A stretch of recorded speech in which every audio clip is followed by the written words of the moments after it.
蛤蜊蒸水蛋是一道非常简单的家常菜，非常适合给小孩子补充营养。但这道看似简单的菜，却非常考一个主厨的功底。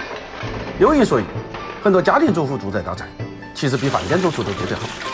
话不多说，开始操作。把蛤蜊清洗干净，准备一口小锅，加入适量清水，再把蛤蜊倒入锅中，撒点姜丝，来点料酒，开大火烧至煨台。等锅中水开了，就倒出来，把蛤蜊简单的处理一下，去掉半边贝壳，装入小碗中备用。备少许葱花，碗中打入几个鸡蛋，具体几个，请根据家里面有几口人来定，一般1份菜3到4个鸡蛋。加入1比1的温水，注意要用温水，冷水一般蒸出来稀垮得。专属180，用筷子顺着一个方向打撒，再撒上一点毛盐，继续打匀。我今天用的是砂锅，你们也可以用一个生盘来做。放上一根蜜露，把淡盐用蜜露过滤一下，滤掉一些没有打散的蛋花和泡沫。好，起锅，锅中加入适量清水，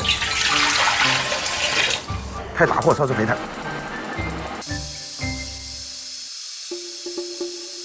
放上一个蒸架，把砂锅放入锅中，盖上砂锅盖，再盖上外面的盖子，大火蒸6分钟。时间差不多了就揭开锅盖，这个时候的水蛋已经开始凝固，但还没有完全凝固。把蛤蜊放入蛋液中，注意轻拿轻放，重新盖上锅盖，继续用大火蒸5分钟，就差不多可以了。取出砂锅。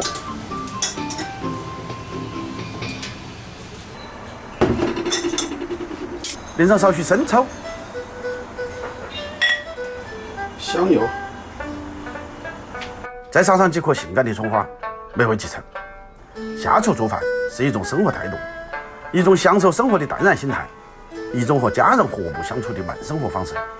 为自己做饭是一种美德，为家人做饭是一种修行。从一个人到一个家，不仅要做自己喜欢的菜，更要做家人喜欢的菜，也让自己爱上更多的可能。我是厨子，下期见。